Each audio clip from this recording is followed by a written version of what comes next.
नामावली का जब गान करते हैं तो शिल्पिल्ले बाई का स्मरण आता है। उसमें सुत विसदियो पूज शिल्पिल्ले भक्ति रशीली बाई।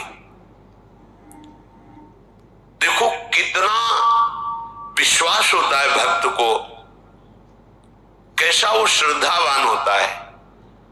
एक राजकुमारी और दूसरी एक जमींदार की पुत्री, दोनों को मित्रता थी।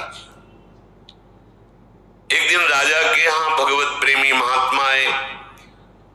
वो संत सेवी राजा थे, महात्मा जन आते रहते थे और महात्माओं का कार्य ही होता है निरंतर अपने प्रभु की सेवा और सुमिरन में मगन रहना। सेवा सुमिरन ये बहुत बड़ी सामर्थ्य है। अगर हम हर समय सेवा और सुमिरन में रहें तो कभी कोई माया प्रपंच हमें परास्त नहीं कर सकता। जहां हम सेवा सुमिरन से अलग हुए वही माया का प्रभाव पड़ता है। भगवान का शालिग्राम स्वरूप उनके पास था, खूब भाव से सेवा कर रहे थे और नवीन अवस्था की कोमल हृदय वाली ये दोनों सखियां देख रही थी। इनके मन में आया ऐसे हम भी ठाकुर सेवा करेंगे। देखने से सुनने से हमारे हृदय में प्रभाव पड़ता है। गंदी बातें देखेंगे, गंदी बातें सुनेंगे, उसी का चिंतन होगा, हृदय गंदे आचरणों की प्रेरणा वाला बन जाएगा। अगर हम भागवतिक बातें सुनेंगे, भागवतिक दर्शन करेंगे तो भागवतिक चिंतन होगा, हृदय भागवतिक प्रेरणा वाला बन जाएगा। कई दिन संत भगवान रुके, रोज सेवा कीर्तन कथा, सरल हृदया। उन दोनों सखियों में बात आई कि चल करके संत भगवान से कहते हमको भी ठाकुर जी दीजिए। दोनों ने चरण पकड़कर प्रार्थना की, गुरुदेव हमारे हृदय में भी इच्छा हो रही कि हमें ठाकुर सेवा मिले। अब दोनों बच्चे ही थे। संत भगवान ने विचार किया सेवा पद्धति में बहुत सावधानी की आवश्यकता होती है। अभी ये बच्चे हैं, कहीं सेवा अपराध न बन जाए। सेवा अपराध भी होता है। उपासना में चलने वाले उपासक को सेवा अपराध और उप सेवा अपराध 32 ये 64, इन पर सावधान रहना चाहिए। ये गलती नहीं होनी चाहिए। जैसे आप ठाकुर सेवक हैं, अपने घर में सेवा विराजमान किए हुए हैं। अब जैसे आपको ठाकुर जी के दर्शन के लिए जाना है, जहां तक ठाकुर जी के दर्शन करने के लिए जाना है, हो सके तो पादुका न पहने, नंगे पैर दर्शन करने जाए। यदि आप में ऐसी सामर्थ्य नहीं है किसी कारण से, तो सीढ़ियों में पादुका नहीं पहनना चाहिए। जहां से मंदिर की सीढ़ियां हैं, पादुका उतार कर माथा रखकर सीढ़ी में फिर चढ़ना चाहिए। खड़ाओं या पादुका पहन करके श्री विग्रह के दर्शन करने के लिए जाने में फिर अपराध लगता है। अरे अपने मालिक के दर्शन करने जा रहे हैं, स्वामी के दर्शन करने जा रहे हैं, प्रभु के दर्शन करने जा रहे हैं, तो अपनी कुटिया से और मंदिर तक नंगे पैर जाना चाहिए। ये भावना रखनी चाहिए। भरत जी जा रहे हैं प्रभु के दर्शन करने के लिए, अयोध्या से पैदल ही चले थे, तो सुकुमार चरणारविंद तो बड़े बड़े फफोके छाले पड़ गए थे। वशिष्ठ जी ने देखा, सबने मिलकर भरत जी से कहा पालकी पे बैठ जाइए। तो उन्होंने कहा हाँ, मेरे प्रभु यहाँ नंगे पैर चले हैं और मैं पालकी पे बैठ जाऊं? उचित तो यह है कि अपने प्रभु के दर्शन के लिए मैं जा रहा हूं, तो जहां जहां प्रभु के चरण पड़े वहां मेरा शीश पड़े, अर्थात सिर भर जाऊं। उचित मोरा सब ते सेवक धर्म कठोरा, यहां मैं सर के बल चल के जाऊं पर असमर्थ हो। तो आप कह रहे हैं पैर में छाले पड़ गए, आप सवारी में बैठ जाइए, ऐसा नहीं हो सकता। तो अपने प्रभु के दर्शन करने के लिए जब जाए तो हो सके, सामर्थ्य हो तो पादुका न पहने, कोई खड़ाऊं चप्पल जूता आदि ना पहने। अगर पहने तो बस सीढ़ी तक ही पहन कर जाए, ऊपर सीढ़ियों के नहीं। इतने सुकुमार मत बनो, ये आग में जलाया जाएगा शरीर, ये गाड़ दिया जाएगा शरीर, इससे ज्यादा प्यार ना करो। अब इतना दृढ़ विश्वास कि ये बच्चे हैं, सेवा भाव कैसे पूर्ण कर पाएंगे? तो उन संत भगवान ने दोनों बच्चियों से कहा, आप कल ठाकुर जी लाएंगे, हम आपको दे देंगे। तो गांव में घूमे तो आसपास गोले गोले से पत्थर मिले, पत्थर लाए दो और कहा कि ये लो तुम्हारे ठाकुर जी। दोनों को दिया। देखो गुरु वचनों पर और गुरु प्रदत्त सेवा वस्तु पर कितना भाव होना चाहिए। उन्होंने दृढ़ विश्वास किया कि मुझे भगवान गुरुदेव ने दिया, ये भगवान है मेरे। दोनों ने अपने हृदय से लगाया। अब एक जमींदार की पुत्री थी, एक राजकुमारी, स्वर्ण के सिंहासन में, और उनका नाम रखा शिलपिल्ले ठाकुर।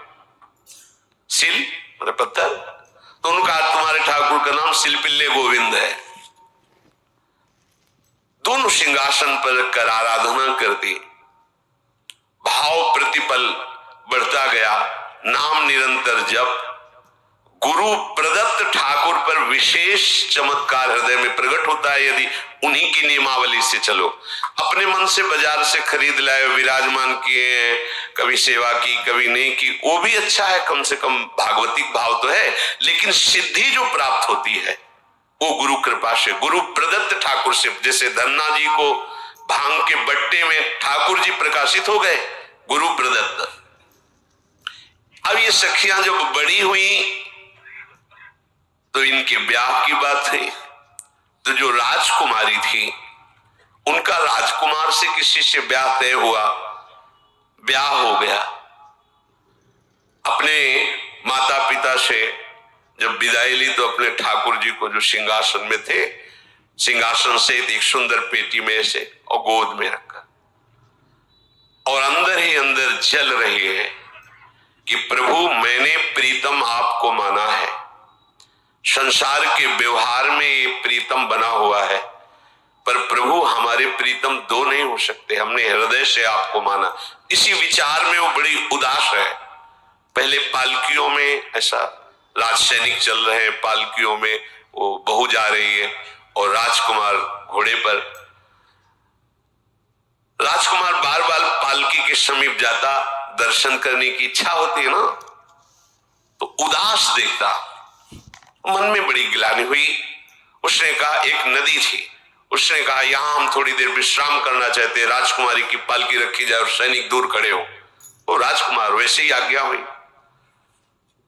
तो बात करना चाहते हैं पर वो ना देखती है और ना बात करती है, और इतना सुंदर रूप, क्योंकि ब्रह्मचारिणी और भगवत आराधना। अब उसके हृदय में जलन हुई कि ऐसा क्या है जो हमसे बात नहीं कर रही। बस बार बार ऐसे पिटारी खोल के ऐसे ठाकुर जी को देखती। नाम जप और सेवा के प्रभाव से वो सिल नहीं रह गया था, वहां उसको सांवरे श्याम सुंदर की झांकी मिलती थी। जब अपने शिलपिल्ले ठाकुर जी को देखती तो ललित त्रिभंगी श्री लालजू महाराज श्याम सुंदर दिखाए, अत्यंत आसक्ति। गुरु प्रदत्त किसी भी शब्द में, किसी भी वस्तु में दिव्यता होती है, बस हमारी भावना होनी चाहिए। अरे बोले ये हम नहीं दे सकते, ये गुरु प्रदत्त है, नहीं हम प्राण दे सकते हैं, लेकिन ये नहीं। जिसका गुरु वचन पर, गुरु प्रदत्त वस्तु पर, गुरु प्रदत्त ठाकुर पर दृढ़ निष्ठा हो गई, वही सिद्ध हो जाता है। अब उसने समझ लिया कि पिटारी में जो कुछ है यही हमारे और राजकुमारी के बीच में बाधा है। दो चार दासियों को बुलाया और कहा इनको बातों में उलझाओ, पिटारी पीछे हमें दो। और प्रवीण दासियां उनको विनोद भाषा में, हंसी मजाक में बात, लेकिन वो उदासीन, धीरे से गोद में पेटी थी, ले ली, हम लिए हुए हैं, आप बातचीत में सारा, और पेटी उनको दे दी। राजकुमार ने राजकुमारी से कहा यही पेटी तो हमारे आपके बीच में बात, फेंक दी नदी में। अब तो जो उसके हृदय में पीड़ा हुई, भारी व्याकुलता। अब राजकुमार सैनिकों के साथ तुरंत पालकी उठवाई, महल ले गया, पर वो आसक्त है, इतनी सुंदर राजकुमारी, क्योंकि भागवतिक तेज से संपन्न में आकर्षण होता है। राजकुमारी ने कहा, यदि हमारे ठाकुर नहीं तो मैं नहीं। आज से अन्न जल त्याग, प्राण त्याग दूंगी अगर हमारे ठाकुर जी हमारे समीप नहीं तो। आज से अब एक बूंद पा कैसे पिए? अपने ठाकुर को भोग लगा के पाला है और ठाकुर जी फेंक दिए गए। भारी व्याकुलता, जैसे मीरा जी कहते, दृश्य बिन दुख न लागे नहीं, न रात में नींद है न दिन में अन्न जल है, व्याकुलता। अब भयभीत हो गया राजकुमार। पूरा महल इस विषाद से हो गया कि अगर नवीन राजकुमारी प्राण त्याग देती है तो क्या होगा लोक समाज में, कि अभी नवीन राजकुमारी गई, ये लोग ऐसे निर्दयी हैं कि ऐसा व्यवहार किया कि उसने प्राण त्याग दिया। राजकुमार घुटने में आ गया, घुटने टेक कर राजकुमारी से कहा, मैं तुम्हें दुखी नहीं करना चाहता पर मैं तुमको छोड़ भी नहीं सकता। अब हमें आप वो उपाय बताओ जिससे आप मुस्कुरा दो, आप प्रसन्न हो जाओ। तो उनका, हम अपने ठाकुर के बिना जीवित नहीं रह सकती। यदि आप हमें जीवित देखना चाहते तो हमारे ठाकुर जी ला के दो। ठाकुर जी को नदी में फेंक दिया था। पारिवारिक जनों के साथ राजकुमार उस नदी के तट पर गए और राजकुमारी से कहा, तुम्हें इतना प्रेम ठाकुर जी से, तो तुमसे ठाकुर जी कितना प्रेम करते हैं? अगर तुमसे ठाकुर जी प्रेम करते हैं तो मुझे प्रमाणित कर दो, तो मैं जीवन भर तुम्हारी आज्ञा में रहूंगा। अच्छा, तो तुम ये देखना चाहते हो कि ठाकुर जी हमसे कितना प्रेम करते हैं?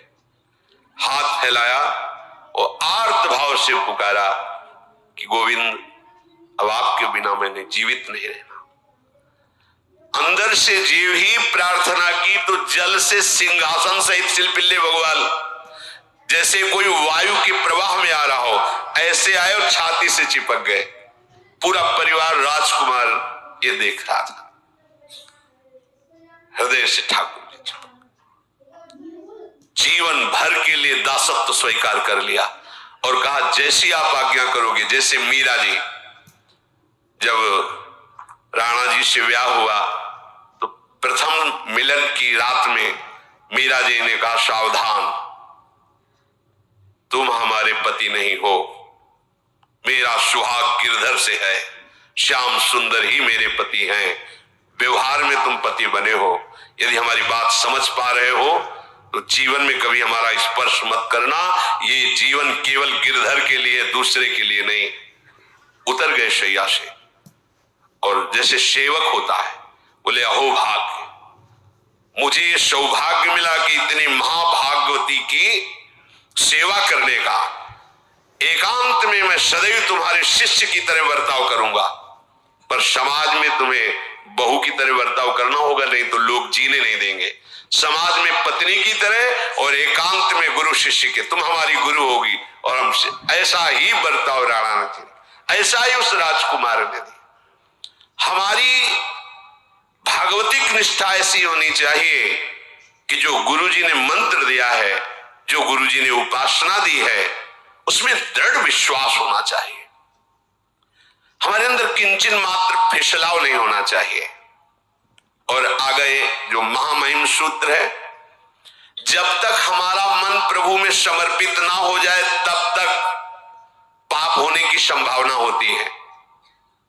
बड़े बड़ों से चूक हो जाती है। इसमें यह नहीं कहा जा सकता कि हम इतने वर्ष से साधन में लगे, हमसे चूक नहीं होगी, ये तो भूल जाना। बड़े बड़ों से चूक